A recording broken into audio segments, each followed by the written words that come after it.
Welcome to Alienating the Audience, where we do a deep dive into the world of science fiction.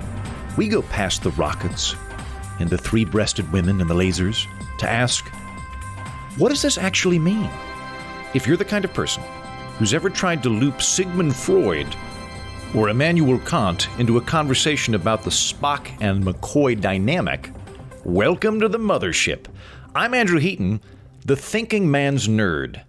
And today we're going to jump into the Twilight Zone.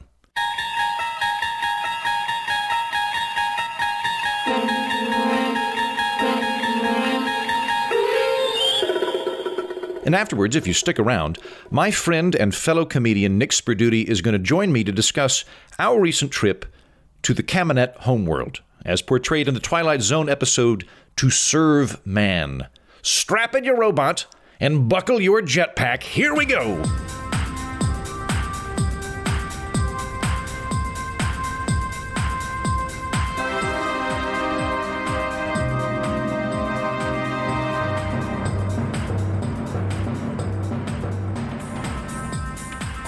My guest today is Mr. Tim Sandefur. He is the Vice President of Litigation at the Goldwater Institute.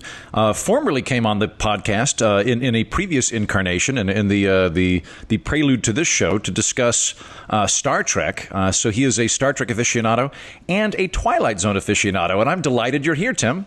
Thanks for having me back. I'm curious as to what your take on Rod Serling is. Is he just a good science fiction author? Did he have a moral framework he was processing things through? Did he have an agenda? What is your take on him and how that manifested in the Twilight Zone? I do think he had an agenda, but I think it's also best to try, for those who might not be familiar with the show, to put yourself back into the time that we're talking about. This was in the mid to late 1950s, the golden age of television, when a lot of TV was live, and Serling got his start writing for live television shows like Playhouse 90, which was a weekly hour-and-a-half radio television show. And he wrote first for radio and then for television, wrote these things. He's an incredibly prolific. It's amazing how much he wrote during his career. And after kind of being frustrated with some of the obstacles he encountered as a writer for shows like Playhouse 90, he finally got the opportunity to go off on his own after he wrote a play for Playhouse 90 that won a whole bunch of Emmy Awards, got him a big name, and that got him enough cachet that he could start his own TV show, and that was The Twilight Zone. And it was an anthology series.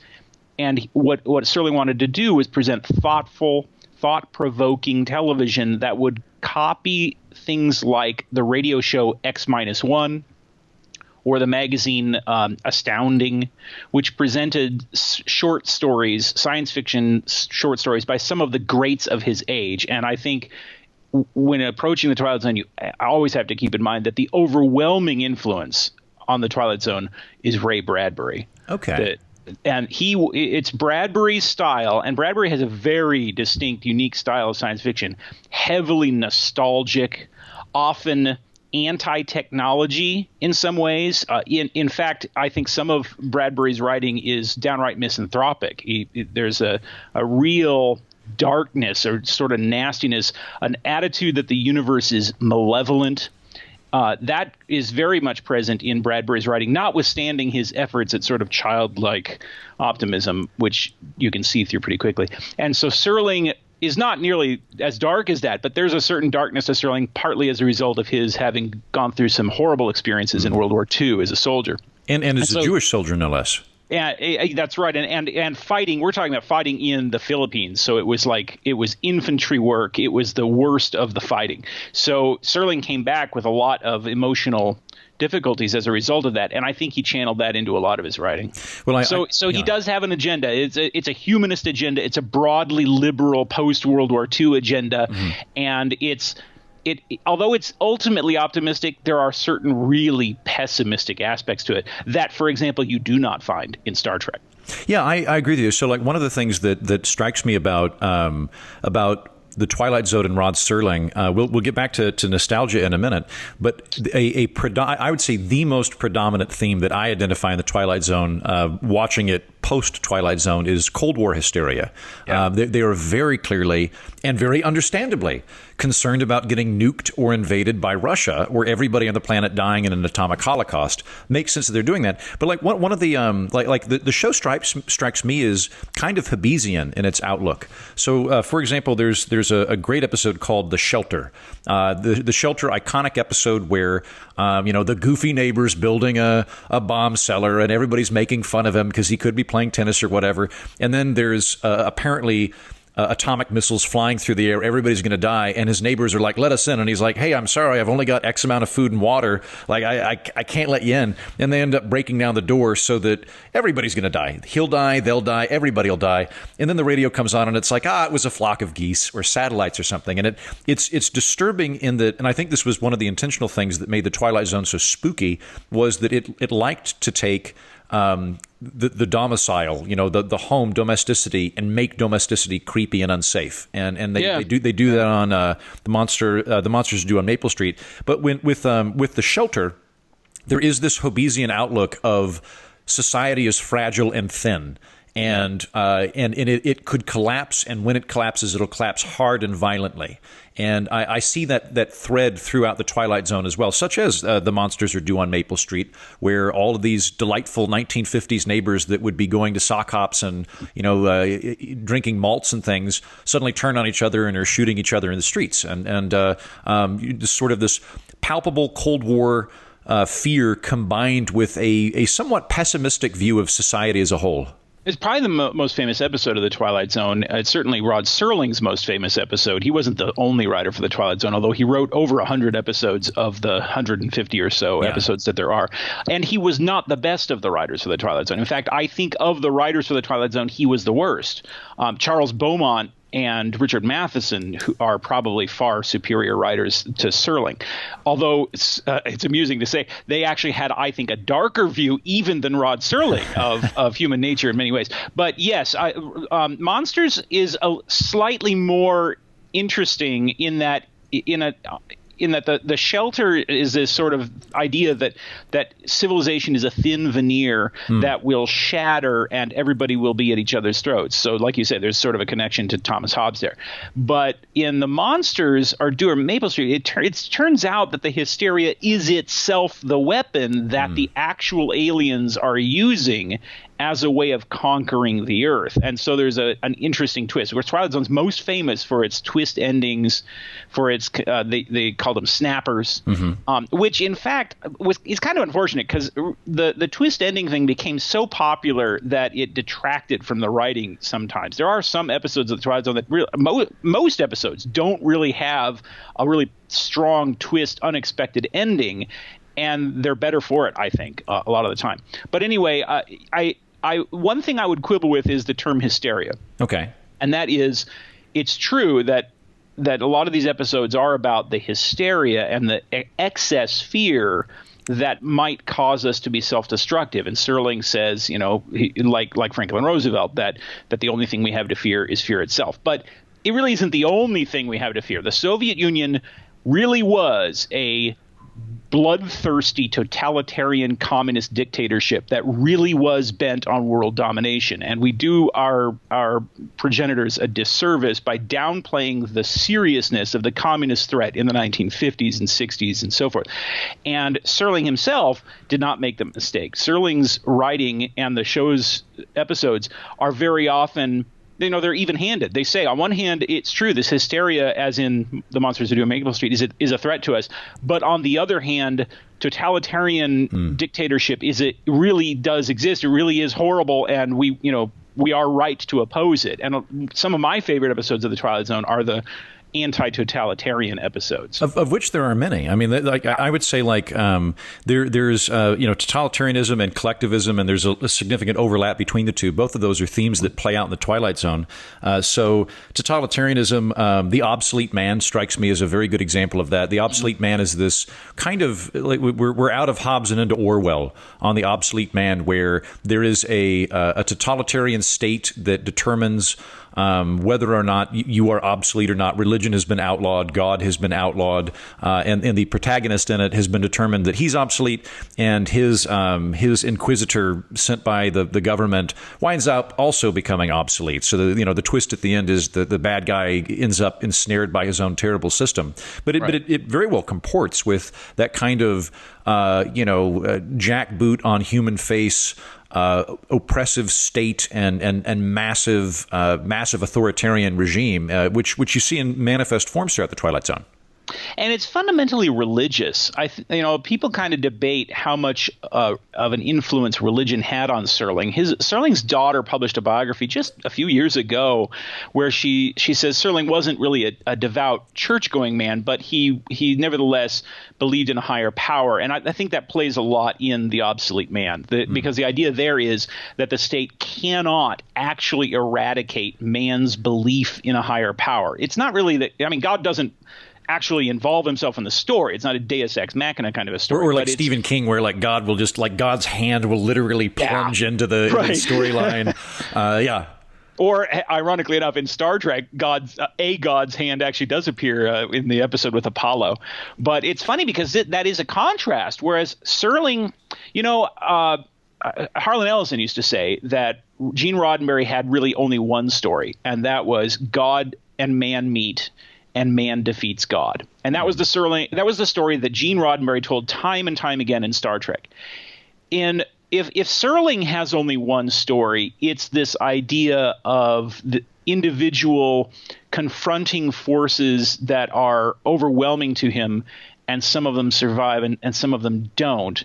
And in The Obsolete Man, I think it's the anti-totalitarian message is that there's some ineradicable, you might say inalienable aspect of human nature that the state can never completely reach. And so the totalitarian state will eat its own, which is not really an original observation. I mean, we're all familiar historically with the fact that, every totalitarian, every oppressive empire ends up destroying its own. No, to me, the ultimate anti-totalitarian episode is the It's a Good Life, which is written by Jerome Bixby, and it presents a little boy who has these incredible psychic powers. Oh, this is the cornfield episode. Yeah, okay. Yeah. And he has the capacity to read people's minds and to obliterate them. And so the episode starts out with everything in the world has been destroyed except for this little tiny town in the middle of the Midwest with just maybe 100 or so people. And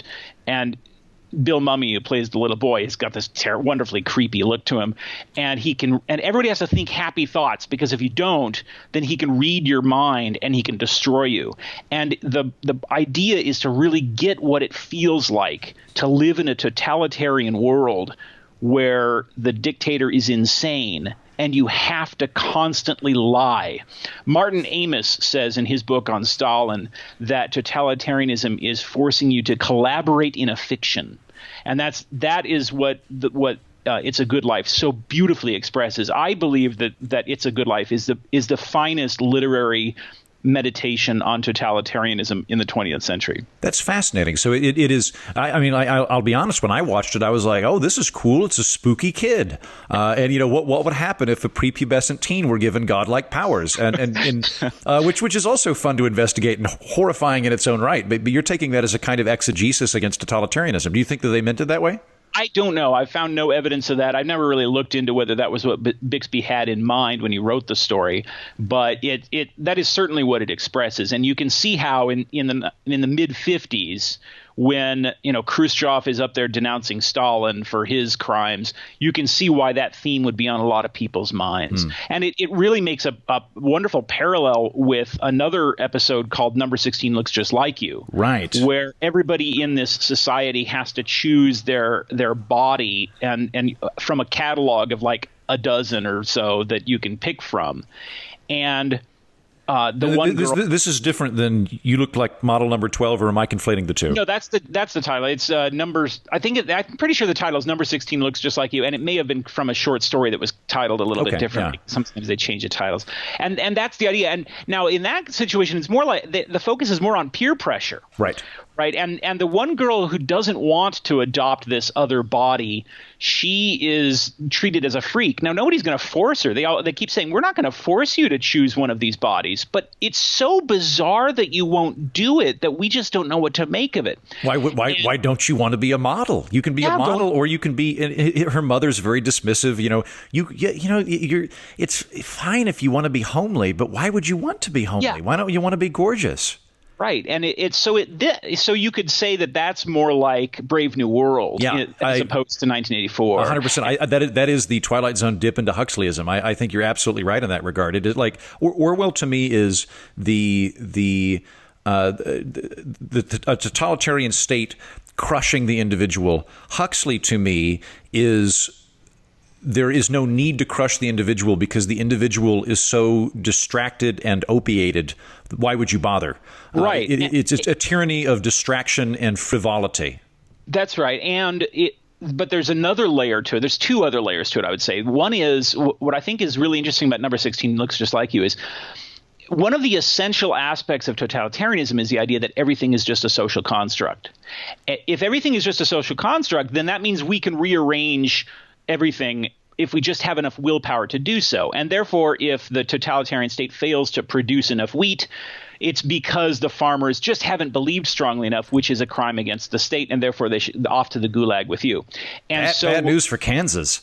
Yeah. Well, maybe they wished into the cornfield. Maybe the cornfield's big enough. But in the number 16 looks just like you, I think the lesson there is here's a society where because everything's a social construct, if you don't get with the program, then there must be something actually psychologically wrong with you.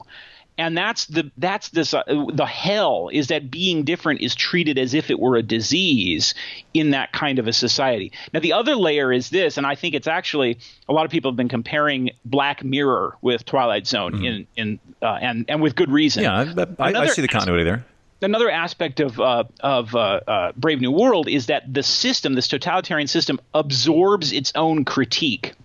If you stand up to oppose the totalitarian system, then the totalitarian system is so powerful that it takes your critique and actually makes that part of the system. Instead of seeing it as an enemy, it just absorbs it. And so it's like punching into nothing. It just steps back from your attempts to fight against it. And so in the episode, what's it called? 10 Million Credits, I think it's called, of Black Mirror, where the guy's on the bicycle, on the stationary bike, generating the energy to the electricity. He rebels against the system. He pulls out the broken shard of glass and he holds it to his throat and he gives this beautiful speech about how this system is evil. And the next thing we know, they've given him his own television show where he holds the shard to his throat and he gives the same speech, and everybody just thinks it's great and they all applaud him and they ignore him. Yeah. And so that idea of the totalitarian state absorbing its own critique and making it part of the system is even more horrific than 1984. Although I have some friends that have argued that Brave New World is actually a utopia and not a dystopia, since after all everybody's happy anyway. So how could it possibly be horrible, right? I've got a book. It's not out, but I hopefully will get it published in the next couple of years. And it's my friend described it as a utopia with humidity. Like everything's great, but it's just kind of uncomfortable. Disney World, that's what you mean. Yeah. It's just basically, it's Florida. It's Orlando. Well, to go back to Model 16 looks just like you. I've got a different interpretation of the import of that episode and the themes of that. I see the totalitarian critique there where you're getting that. However, to me, it seems more of a critique of conformity and conformism, which is rife during the 50s. So, this being the episode set in the year 2000, which I love. I love any not too distant future episodes, and they have like such absurd futuristic references, like the doctor. They're all handsome, right? Because everybody's a model. The doctor goes, well, you could play super soccer or electric baseball. And I'm like, yes, of course, in the year 2000, we will have updated baseball to involve electronics, unlike analog baseball, that ridiculous. And in Star Trek, they do the same thing. It's always Saurian brandy or 3D an alien thing, and then followed by a common ordinary now. We're gonna So I enjoyed it, but it's set in the 50s, and it seems to me like. Not being from the 50s, but looking back on it, there are benefits to it. It seems to like communities seem to be better. There seemed to be a more intense sense of community. Courtship whether you liked it or not, at least was non-ambiguous. You understood how courtship worked in the 50s. You asked the dad's permission and took the girl to the sock hop, and you had her back by 8:30, and you paid for all of that was established. The part of it that would bother me as Andrew Heaton going back is the 50s strike me as an extremely conformist period of time where you are not rewarded for having rough edges. You are not rewarded for eccentricities. Those are seen as alarming personal failings, and you need to be wearing a fedora hat just like every other guy, and you need to accept the general thrust of what the community is doing. So I see that as kind of critiquing the abundant culture of that time, plus like an element of sort of criticizing the vapid nature of people and that kind of thing, chasing glamour. Yeah, I think that was definitely part of what the episode was getting at. Whether that is an accurate depiction of the 50s or not, I can't say. But I think that that's a very common critique of the 50s, and I think that episode is definitely part of that. And then like I think a couple of other ones that are similar are The Eye of the Beholder. I think has many of the same themes where very much a parallel to number 16 looks just like you. Definitely. It's kind of like if number 16 is the carrot, Eye of the Beholder is the stick. Yeah. Whereas number 16, everyone in civilization is a model. Everyone's an Instagram influencer. In number 16, everybody's hot. Whereas the Eye of the Beholder, it's kind of reminiscent of the Kurt Vonnegut story. I can't remember the name, but there's a Kurt Vonnegut story which is about totalitarianism and Harrison Bergeron. Yes, thank you, Harrison Bergeron. Smart people have like a whistle in their head that goes off whenever they think too hard and that kind of thing. Right. So with the Eye of the Beholder, it only focuses on the aesthetic, and the woman is she's a freak and she's ugly and all of that. And at the end, the twist is that everyone in this world has a disgusting pig face, and that has been foisted on the people by the state in order to make sure that everybody is egalitarian and equal in terms of aesthetic prowess, and thus she is going to be disfigured as well. Yeah, another marvelous anti-totalitarian episode where ugliness is the norm and beauty is the persecuted rarity and the holdout of which you're supposed to be ashamed. And now that episode is often regarded as the best episode of the Twilight Zone. And we should mention that although Twilight Zone was a writer's show, it was all about the writing on that show. We often, in focusing on that, overlook the cinematography and other aspects. And that episode particularly makes great use of cinematography and of television effects and things. Twilight Zone, during its run, used to go terribly over budget.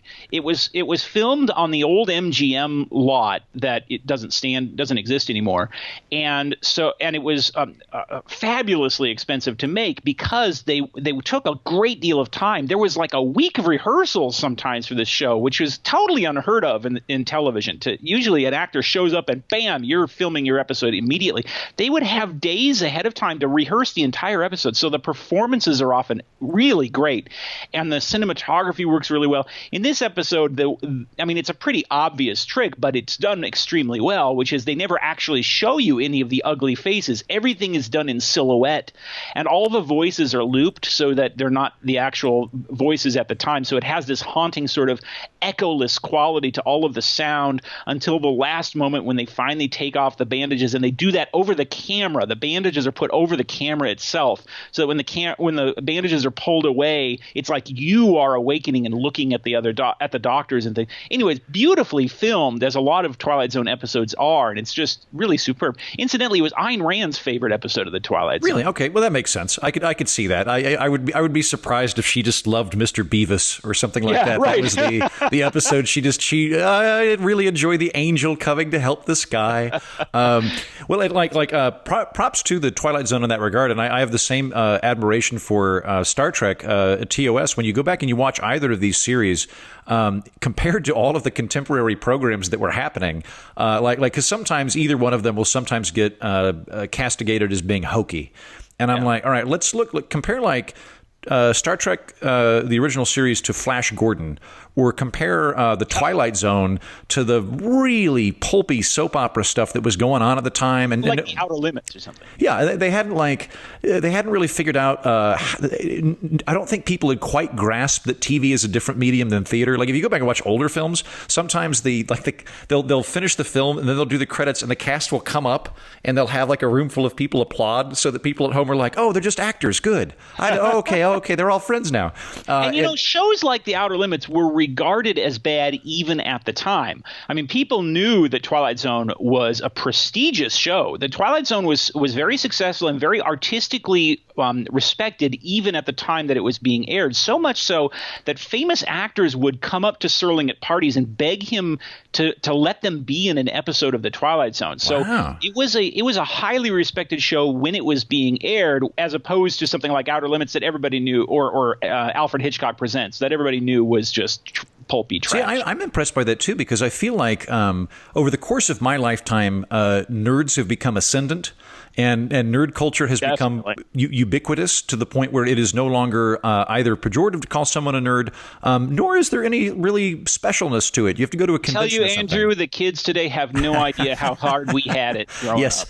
I agree. But I'm thinking I mean, Twilight Zone, I guess probably most specifically would be considered speculative fiction. I don't know that we would call it science fiction if you want to get technical. They themselves typically called it fantasy. Serling and the other writers often called it fantasy instead of science fiction, and it honestly really is. I mean, an episode where the physical laws of the universe are broken, right? And it's not really science fiction. And there's episodes where like the devil is a character and things, and it's funny because on that note about the devil, the Twilight Zone kind of alternates. There are some episodes that have a really pessimistic view of man, like you mentioned the Shelter episode. Mm-hmm. But there are also episodes that have a really positive view. One that comes to mind is there's the famous William Shatner episode. Yeah. Not 20,000 Feet? Yeah.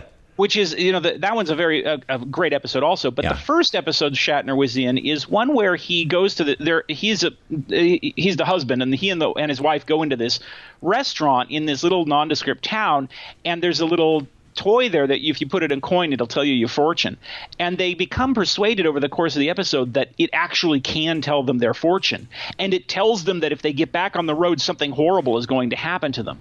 But the triumphant moment is at the very end, when Shatner and his wife, they refuse to let their lives be dictated by it. They say, no, we're not going to be trapped by our fears of this machine. We're going to get back on the road, and if bad things come, then bad things come, and they drive off. And then of course the little twist at the end is we see this older couple suddenly come in, and they've been stuck in the town for like weeks because they're afraid to leave, and they put in another coin and they ask it, can we leave now? And you can tell that they're really at the end of their rope. And it's a wonderful meditation on refusing to let your life be limited by forces beyond your control, by superstitions and things.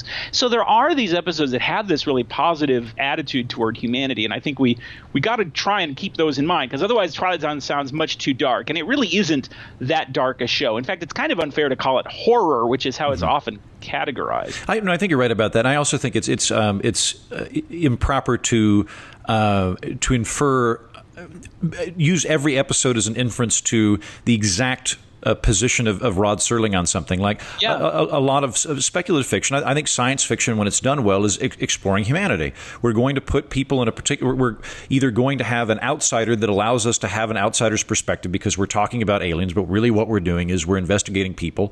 And same with the Twilight Zone, where we're going, right, what happens if a teenager has godlike powers? Like what does it mean to be a teenager? What does it mean to be in society? Just because there's a very interesting what if scenario to explore does not necessarily mean that specific episode is emblematic of the zeitgeist and totality of Rod Serling. As opposed to Star Trek. So we've been talking back and forth about Star Trek, and I think it's important. You made this point some time ago, and this is very worth keeping in mind, that Star Trek is Twilight Zone in space. Yes. And what I mean by that is that Star Trek was the first non-anthology science fiction television show. It was the first science fiction show in which you had recurring characters in a recurring setting. That and Lost in Space, they went on the air at the same time. And so, but the writers for the Twilight Zone the writers for Star Trek rather, they were coming out of that atmosphere of Twilight Zone and X-1 and these shows where they were anthologies. And so Star Trek is best seen as kind of like an anthology show where each episode stands on its own and they don't really fit together. Nowadays, we think of Star Trek as being this alternate universe like Star Wars, where it's like a big soap opera and everything connects to one another. And this guy's backstory is all fully elaborated. They didn't do that in the original Star Trek. And you really can't. I mean, there's no way to make an episode like City on the Edge of Forever fit into a canon of any sort. So they kind of didn't care about that because each episode stood on its own as an inquiry into a certain question. The other thing is we're talking about a lot of the same people. A lot of the people who directed the Twilight Zone also directed Star Trek. A lot of the people who wrote, like Jerry Soule or George Clayton Johnson, who wrote for Twilight Zone, also wrote for Star Trek. And then again, many of the same actors: Leonard Nimoy, William Shatner, George Takei were all in both series. Oh, I forgot George Takei was in it. Yeah. He was in a classic episode which was really controversial at the time, extremely controversial at the time, because it was right after World War II, and it was about the Japanese, and he even mentions the internment camps and all these sorts of things. So but the other point that you made was you said that we can't take an episode of Twilight Zone as speaking for Rod Serling. I think you can take an episode of Star Trek as speaking for Gene Roddenberry. Well, and Gene Roddenberry also wanted to maintain a very strict very much so. canon over. Yeah, he had an ideological perspective, and he rewrote practically everything anybody wrote for Star Trek, so that he took somebody's story and he would rewrite it himself, and he had a very, very strict idea of what he wanted Star Trek to say. And I think Twilight Zone was different in that. Serling was pretty hands off with his other writers, and he did his own thing, and they did their thing, and it's much more broad perspective, a broad number of perspectives on humanity. Yeah, a couple of themes that I want to touch on before we move on. I'm increasingly intrigued by the Twilight Zone's exploration of what communities are and what the balance is between individuals and the collective. A good episode for that is On Thursday We Leave for Home, which I watched for the first time a few months ago. I'd missed that. And instantly, I grew up watching the Twilight Zone. My family had a small cabin in Wagner, Oklahoma, the Kennebunkport of Oklahoma.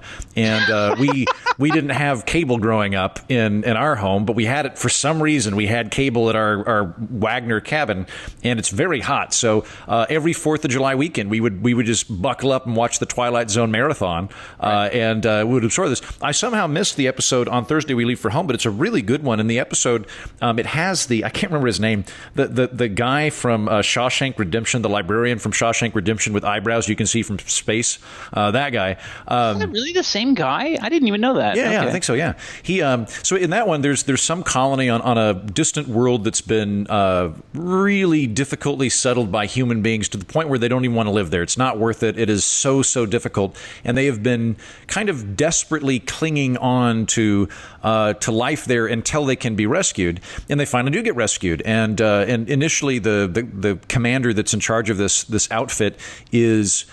He's, extorting everybody. Hold on, they're coming for us. We're going to be just fine. And they do come, and you start to see this realization in his mind of, oh, I'm no longer the guy in charge anymore. But he makes some salient points as well. Like he ends up trying to talk everybody to stay on the planet. Like at first he's saying, let's all go to Earth, and then the Earth people show up, and he's like, oh no, and clearly he's got motivations. He wants to stay in charge, but he says things like, listen, you don't understand. If we go back to Earth, we won't be a community anymore. Everybody on Earth is an individual living in a house by themselves. Here, we all have to live and work together, but that'll be gone. There won't be an us on Earth. There are no us's on Earth, and it is this I think very good or a very good exploration of okay, like how important is community, and then they dive into it, and I think they return into that community a lot. Monsters on Maple Street, things like that. That kind of the idea of the neighborhood is an important one in the Twilight Zone.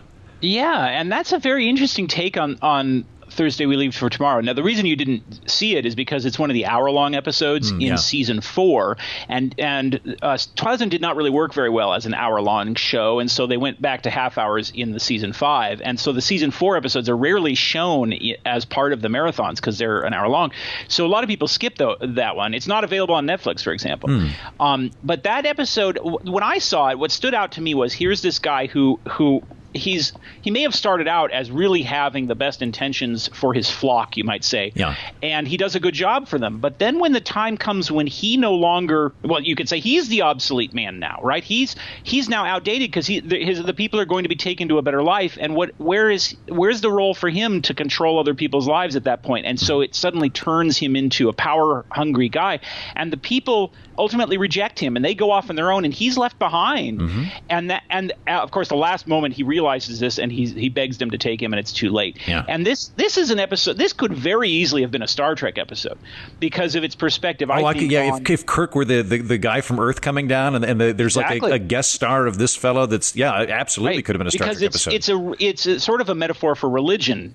At least I can see Roddenberry making it one, at least if that's not what Serling had in mind, because it's this guy who he's been the priest for these people and now they no longer need that. And what is he going to do? So of course he turns against freedom naturally, and I can see very well a Star Trek episode being made out of that because of that perspective. Now, what's funny is with that in mind, and that sort of is the opposite side of another one of my favorite episodes, which is The Old Man in the Cave, which is I say it's favorite because I think it's so beautifully written. I actually disagree profoundly with the philosophical perspective that it takes. But this is an episode where the people in this post-apocalyptic nuclear Holocaust world, there was maybe 24 people alive still in this little town, and they've been kept alive by Mr. Goldsmith, or Goldstein, I don't remember, who keeps going up to the cave to get the word from this mysterious old man about what food is safe to eat and what food has been contaminated by radiation. And so consulting this mysterious old man in the cave who can tell them what food is contaminated with radiation and what food is safe to eat, and everything they've managed to survive this long until this kind of brutish military guy shows up and he demands to know who is this man in the cave and why are you listening to him? And then they go up and they blow open the cave and they find it's a computer. And so then he destroys the computer and turns to the people and say, look, you're free now.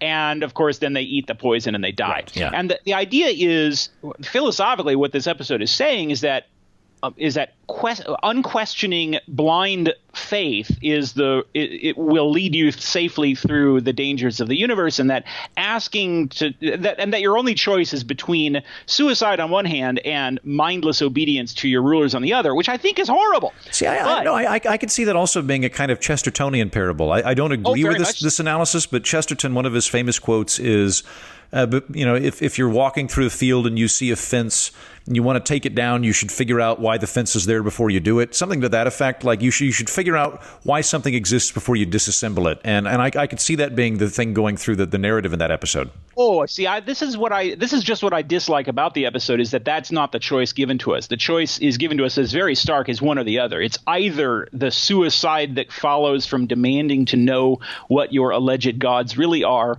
or the survival that results from your mindless obedience to what the priests say the gods are. We are not given the opportunity to find out that the computer is there and still obey it, right? There's the third option, which is learn about the world and survive through our reason. That's not an option in this episode. So that's why have people go, listen, I'm not going to eat those canned goods because I believe the robot in the cave. But if you guys want to eat the canned goods, you can. You're going to die. I'm not going to do it. It's just so as a philosophical matter, I think it's a terrible episode. But it's so beautifully written. If you can get a copy of the original short story, there's a book called Twilight Zone: The Original Stories that contains all the short stories that were adapted into episodes, because most of the episodes are written for the show, but sometimes they would adapt these pre-existing short stories.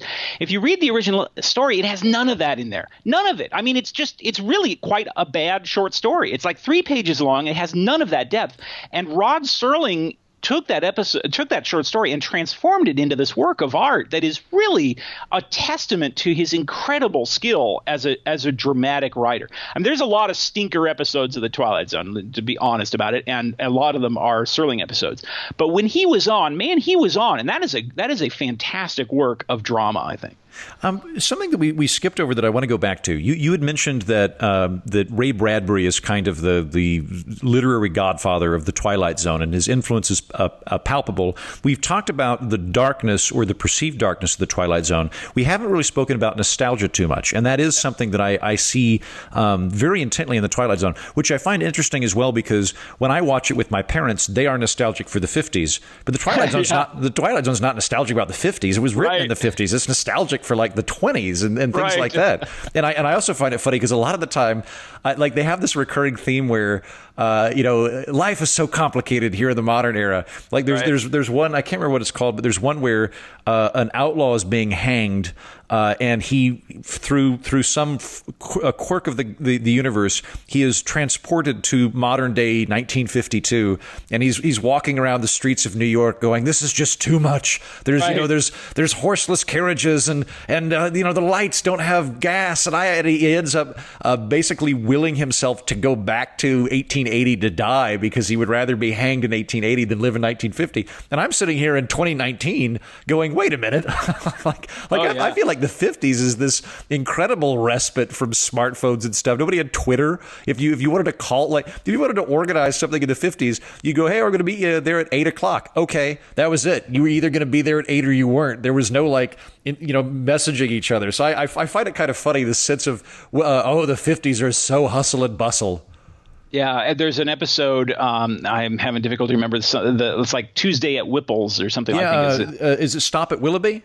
No, this is a fifth season episode that's all about how computers are going to take away our jobs, and it's a paean to economic illiteracy. It's the most economically illiterate episode of the Twilight Zone, and it's all about how it's a terrible thing for innovation and technology to replace manual labor. And of course, the computers in this episode are these giant 50s style room size computers, and of course we're watching this on our smart tablets, and as we go to our jobs as social media managers and things like that, which did not exist at the time. We're supposed to think that's a terrible thing when, of course, it's improved a lot of humanity beyond our capacity to measure. But yes, nostalgia is a huge part of the Twilight Zone, as it is a huge part of Ray Bradbury's writing. Bradbury is funny because we think of him as a science fiction writer, and obviously he's got rockets and aliens in his stories, but he's not a science fiction writer along the same lines as, say, Asimov or Heinlein, in that he's very pessimistic. And if you read like the Martian Chronicles, which is probably his best book, it's these stories of the evils of exploration and the dangers that are out there. And at the worst, at his best, Bradbury was able to create a beautiful sense of nostalgia and idealism. But at his worst, and he was very often at his worst, Bradbury despises mankind and despises technological advancement and has this sort of yearning for childhood, which makes him very good at nostalgia. But it's a childhood that I personally don't have much respect for, because I treasure reason and discovery and human advancement.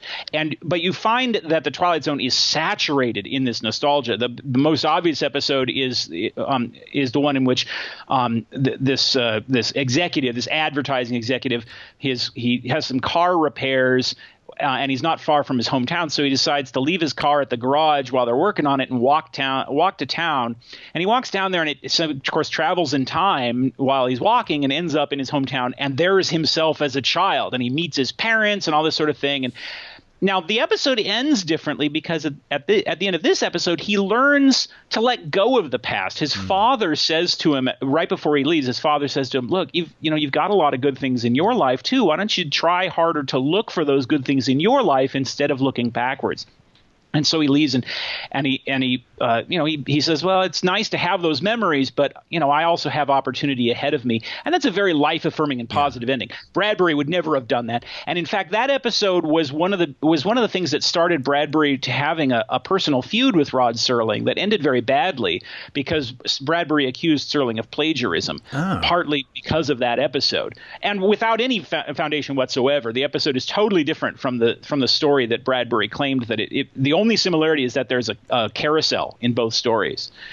But Bradbury was kind of he was very touchy on that subject, and so he just that and other things. They made one episode out of one of his stories, and that is I Sing the Body Electric about the robotic grandmother.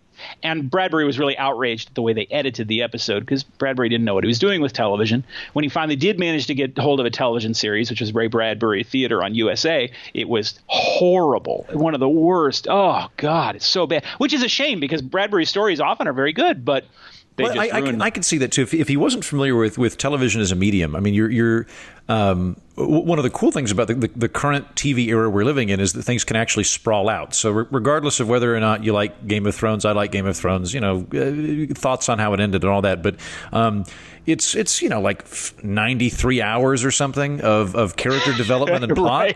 Like you can really, really let the thing breathe. So you can take a full novel, and if you're going to turn it into a series of 14-hour long shows that are movie quality, it's amazing. But if you go back to episodic television, trying to take a book and turn that into a half-hour episode, there's no way you could take a short story and turn it into a half-hour episode. You can't take a book and turn it into a half-hour episode without cutting out vast tracts of it. And you have to just really admire the incredible discipline of being able to write the Twilight Zone, 26 minutes or something to tell a story that lasts for generations. I mean, here we are in 2019 talking about this show 60 years after the fact because they were so good. When they were at their best, man, those episodes are just fantastic.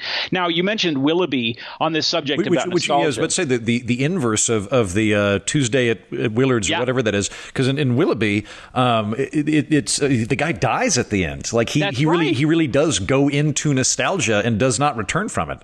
Yeah, he falls asleep on the train home, and he dreams that he's on a 19th century train and that he's stopping in this little Tom Sawyer village called Willoughby. And he hates his life so much that eventually at the end of the episode he decides to get off the next time he dreams about this dream. So sure enough, he falls asleep, he dreams he's on this train, he gets off the train, and everybody in the town knows him, and there you go with your community again, right? Mm-hmm. Everybody knows his name, everybody's, well, how are you doing? Oh, it's so nice to see you, and everything like that. And then, of course, the concluding scene is that he's actually jumped to his death from the train, and they put him in the hearse, and when they close the hearse door, it says Willoughby and Sons Funeral Home. Right? Yeah, it was a great little twist and everything.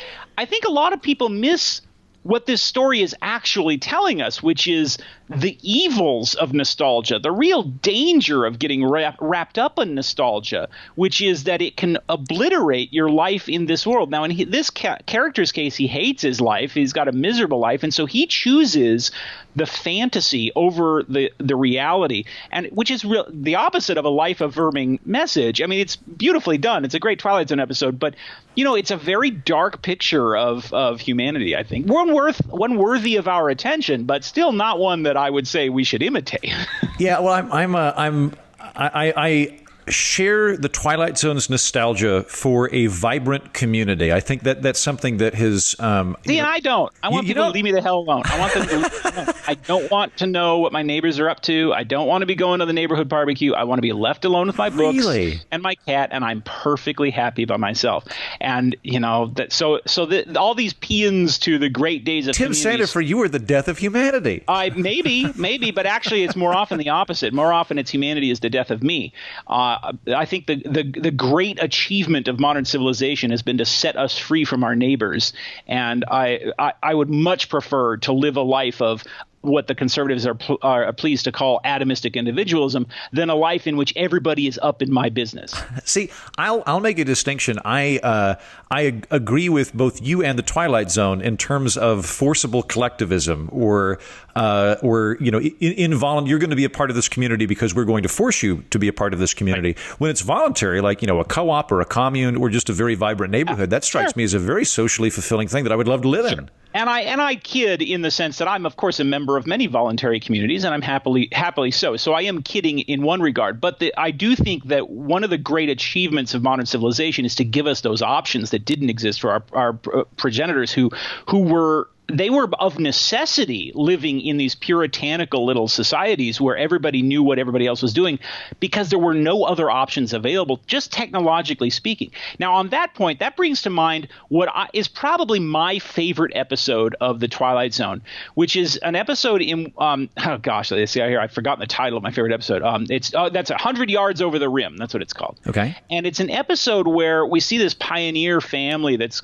going their way across the desert in the 1850s. 1950s, and one of them, his son, is dying of a mysterious disease, and he says, well, maybe there's water over the next ridge. So they go. This one guy goes over the next ridge, and it, of course, travels in time to the modern day, which of course is what 1951, whatever it is. Yeah.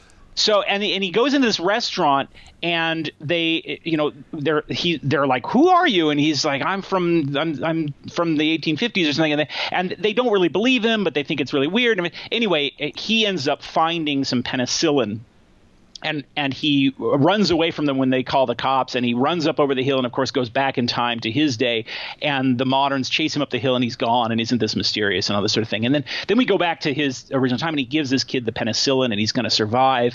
And they move off into the desert. Now, this is an episode that was airing exactly 100 years after the events of the pioneer era of the 1850s that were being seen. Mm-hmm. And it's the reason I love it so much is it doesn't – I mean, it has sort of a twist ending, but that's not the focus. The focus is on appreciating what we have in the modern day and simultaneously admiring the people from the past who had the pioneer spirit, who went out there and risked their lives for a better world, and that wonderful sense of history, of being a part of a story that's – honors what our ancestors went through and doesn't deprecate them for it and respects them for it, but at the same time really appreciates and grasps what we have today, largely because it isn't as horrible as our ancestors had to go through, and we have so many more options than they did. I love that episode because you don't get that sense of appreciation and magnanimity and positiveness toward history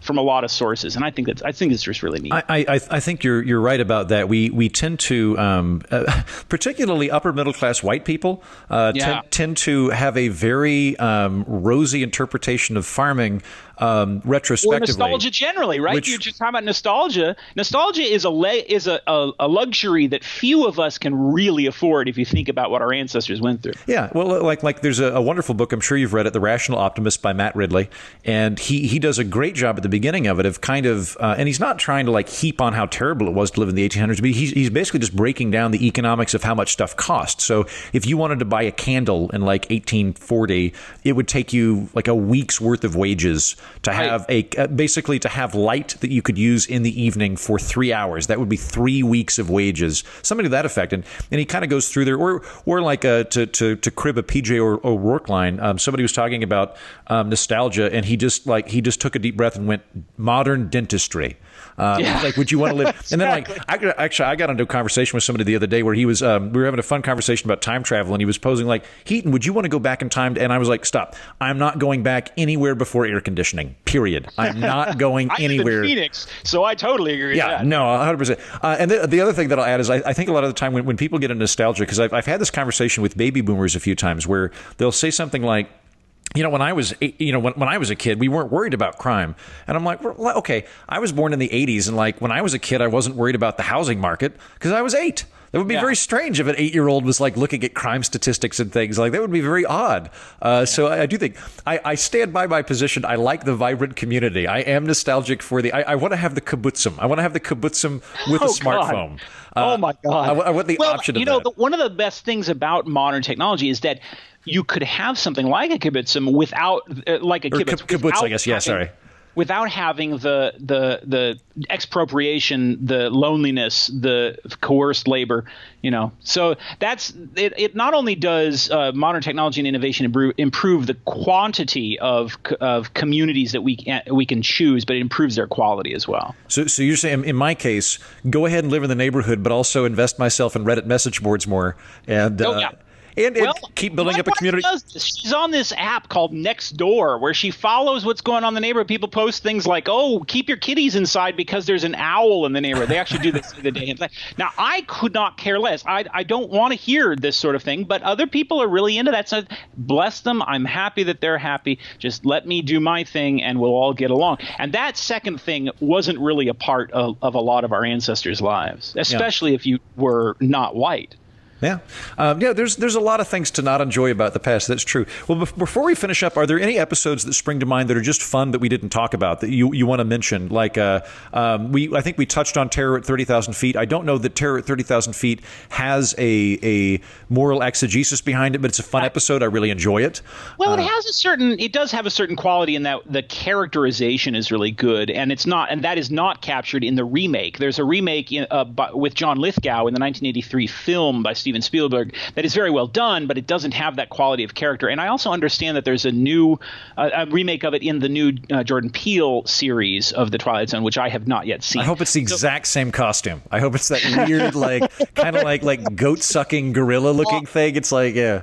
But I'll give you the episode that's a lot of fun, that's just fun, but is extremely good, is The Invaders, which is the classic episode where this woman living by herself in this shack is tormented by these little miniature spacemen and chases them through the house with an axe. And then at the very end, we find out that they're actually the humans and she's actually an alien on some alien planet. I've just ruined it for everybody who's listening. If you haven't it's been 60 years. I feel like the spoilers are out there now. By now that you've not been paying attention. But this is another episode where it's all about the cinematography, because there's no dialogue in the entire episode. She grunts a few times and she screams when she's attacked, and that's it. And it's Agnes Moorehead, of all people, from Bewitched, and she does this fantastic job. Whereas the only lines that we hear are the spacemen saying, the Earth, look out, or something like that. And it's so beautifully filmed that it just keeps you on the edge of your seat for 30 minutes. So that's an episode that's really just fun, doesn't have a profound message to it, but is beautifully made. Well, yeah, that's kind of a great example of the last minute switch, bump in the Twilight Zone, or like there's a lot more baggage to this one, but I enjoyed watching Third from the Sun, not Third Rock from the Sun, which is a phenomenal series, also starring John Lithgow, but Third from the Sun, where there's these scientists that are in the Cold War, they're talking about how the enemy's probably going to nuke them and everybody's going to die, but they've got a rocket. And they decide to steal the rocket with their families, and they're going to escape. And you are given the distinct impression that American scientists have stolen a rocket with their family, and they're going to flee Earth and nuclear war. And at the end of it, he goes, "We'll go to that planet, third from the sun. The inhabitants call it Earth." And it's like, out of the frying pan and into the fire. Yeah, it's what we call a shaggy god story. Yeah. This happens all the time. There's some science fiction story out there where the aliens meet on the planet, and then of course the twist ending at the end is it turns out that they're really Adam and Eve, and this is really far up in the distant past and everything. And it's such a common cliche that science fiction writers call it a shaggy god story. And so in a sense, that's what Third from the Sun is. But yeah, it's another example of sort of the fun twist ending that makes Twilight Zone so famous. Now, now that it's the 60th anniversary, they're doing a special showing at some movie theaters in November where they're going to show 6 classic episodes, including the one we just talked about, The Invaders, the one with the ugly people, the Eye of the Beholder, the classic episode with the broken glasses when time enough at last. Yeah, so they're going to show a bunch of these episodes on the big screen in theaters across the country in November to celebrate the anniversary, along with a little documentary about Rod Serling. I've got my tickets. I'm looking forward. When is this, in November? Yes. I might time this episode to come out with that, maybe. I don't know. That's good to know. Well, hey, Tim, it is a pleasure speaking to you. I had a really fun time talking to you. Thank you so much for taking time out of your day to come on. Now, we'll have to do one about the 80s remake of The Twilight Zone, one about the 2000s remake of The Twilight Zone, and then one about the new remake of The Twilight Zone, which I still haven't seen yet. And we'll have a whole series of podcasts. I am totally down. I'll probably start with the Jordan Peele one, and then we'll kind of spiral our way in. That sounds great. If people want to follow your interesting science fiction essays, where can they find them? My essays? Well, you just have to follow me on Twitter at Timothy Sandefur, or online at sandefur.typepad.com, and I post everything that I write up there. And I don't get enough time to write about science fiction as I'd like to, but I'm not. This is the launch pad for you, Tim. It's all going to change now. You're going to be a full-time science fiction critic. If I could find a way to make money off of it, believe me, I would. Well, I'm going to figure out how to do just that. Anyway, Tim, it was a pleasure. Thank you so much. Thank you. Talk to you soon.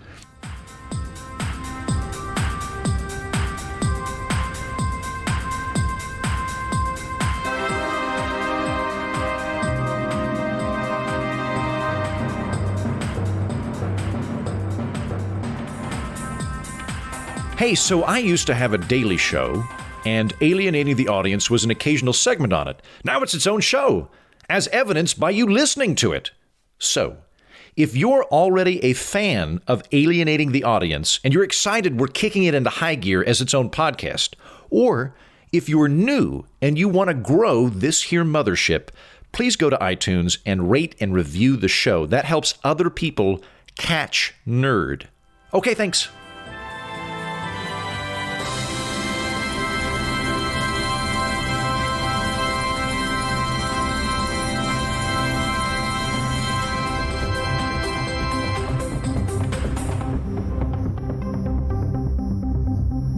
I'm a comedian, and when you're in the comedy business, you travel a fair amount.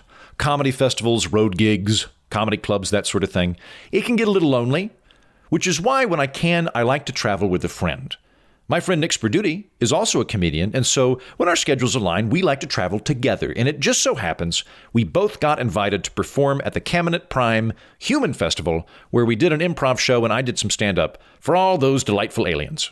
Now, you all will recall here a few months back, the Caminites landed on Earth, and they showed up with their manual to serve man. They're about 9 feet tall and have been introducing all this great technology to... I mean, who does not remember them? It was a big moment. I mean, they're 9 feet tall. 9 feet tall, and it was all over Twitter. You probably I'm sure you read about this. It was Saturday Night Live did a sketch. Mm-hmm. The Caminites, tall...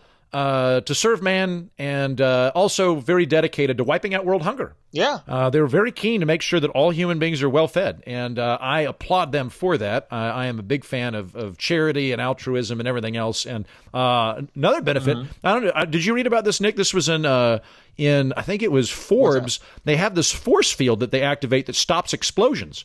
So there's no more explosions on Earth. Amazing. Yeah. I mean, honestly, incredible people. But you know what? When we went there, I got to say, it's hard for me sometimes because you never been around someone that's like so tall that you can't not notice that they're tall. And you just kind of keep just going like, oh my God, so tall. Like you just can't, you can't I stop brought yourself. it up every time. Every single time I met a Caminite, Me too. I go, you are so tall. And I felt stupid every time. Even the kids are 6-7 feet. No, they're very tall. Okay, so we got invited. This was an invitational thing. Yeah. They separately contacted us, which was very flattering, and invited us. The Caminite homeworld. They're bringing a whole group of human beings, the first group of humans that they were going to take to the homeworld to sample Caminite culture and that kind of thing. And we were supposed to go do there and perform comedy for them, and they kept us there for a month. Yeah. And it was. Charitably, I think I think their heart was in the right place, but I felt very uncomfortable much of the time there. I think there was a lot of what do you call that? Lost in translation. A lot of lost in translation. Well, it's a little awkward when we're the only ones out of just like I mean, when I say we, I mean the other humans and us speaking out loud. When the rest of it's just like kind of in our heads, that was a little off-putting. You don't really know. They don't really show emotion either, which is kind of tricky because that was really – I mean, also doing a show and hearing nothing but laughs in your head, that was bizarre, really, right? Well, you don't realize how loud we are as Americans until you go to a planet of telepaths. You're like, oh, wow, we talk really loud. Yeah. They don't even have like a lot of noise in general, like music. Yeah, they don't clap. They just nod. Yeah, there's a lot of nodding.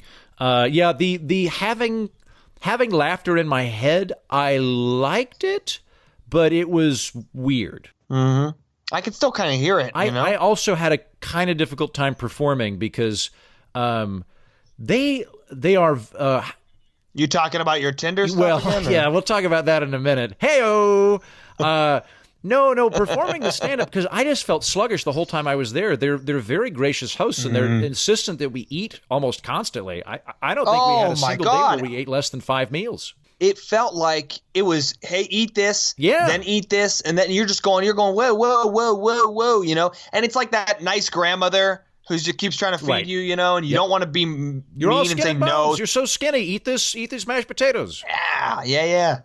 I gained 30 pounds. Yeah, I did too. I gained 25 pounds. And neither of us wanted to be rude, but there were several times where I wasn't even remotely hungry, but I was like, well, I don't want to be, they went to the trouble of making this meal, and it was tasty. It was very fatty, but it was tasty. And I was like, I don't want to be rude to these hosts. You try it, right? I was at least trying everything, and I was, doing my best. There was even points where you're trying to spit stuff out into a napkin and stuff, but they heard it and saw it, and they were like, "Hey, place that in the proper receptacle," and you're just like, "Oh, okay, sorry,"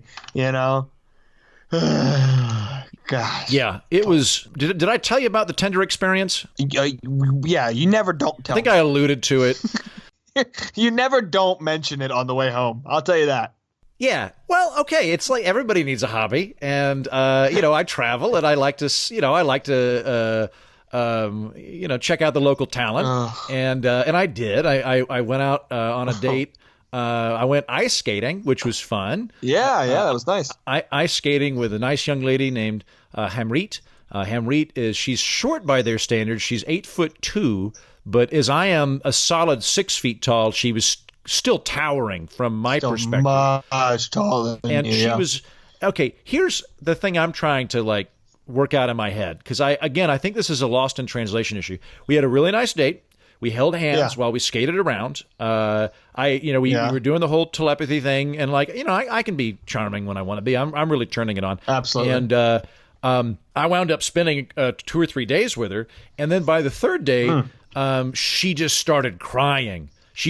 I met up with her, and she's crying, and she keeps saying, "I'm so sorry. I'm so sorry.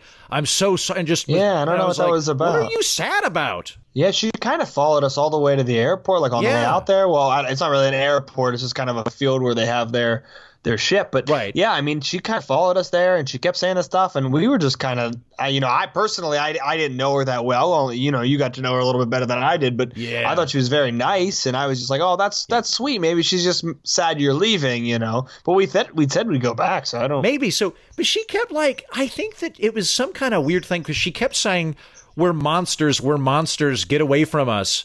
And I'm like, you guys have been nothing but friendly to me the whole time I've been here. Literally the kindest group, of people that I think we've met so far in our travels. I think this is the place, honestly, the food, which was great. Oh, yeah. But, it was a little much. But other than that, I can't think of a better place that you and I have been to travel to and do some comedy and meet and greet. They were just nothing but kind people. Yeah, so I don't know what that was. And hey, I just got a text from my buddy who was with us. Turns out that was a cookbook. The book they brought. Oh, fuck. Okay. They were going to eat us. Oh, shit. Okay. Why do you think they let us go then? Wait a minute. There's a lot of questions here. Why did they let us go? Were we not good enough to eat? Man, okay. Well, they kept saying we were still really skinny. Remember how often they would mention how skinny we were? They mentioned that a lot. I think the whole month thing was hoping that we would gain more weight, maybe? Okay, you know what? I'm going to say this. I'm going to go from 5 stars to 3 stars. For the Canamets? I don't mention this a lot, but I also go on Tinder every time I visit a planet. I also go on Yelp. That's true. And I will not be giving them a full 5-star review. I'm going to give them 3 stars for hospitality, but I'm deducting 2 because apparently they wanted to eat us. Well, I'm actually going to deduct another 1 because they decided not to, and I kind of feel insulted. Oh, yeah. That's a good point. I bet you would, I bet you would taste fantastic, Nick. I think you would taste great, too. I was just thinking the same thing. Yeah. I think we probably would be they don't know what they're missing out on. It's like, do you want the fat cow or the lean cow? You know what? Yeah. I was all for these guys. The Canamets were the nicest people I had met in a long time. And here, they want to eat us, but not us. The nerve. I'm not going back. Nah, me neither. Cross this one off. Okay. Well, anyway. You live and learn. All right, buddy. I'll see you next time we go to another planet. All right. Catch you later, bud. And that's the show. Thanks Andrew Young, who wrote the theme music for this program. Like he specifically made it for this. Makes the whole thing feel very professional, doesn't it? Thank you, Taylor Standridge, for the audio engineering. And Taylor, thank you for doing a bunch of audio engineering this week. Thanks, Tim Sandefur, for taking time away from a proper adult job with a briefcase and files and stuff to talk to me about the Twilight Zone. And thanks, Nick Sperduti, for being the best interstellar traveling companion this side of Rigel 7. Come back next week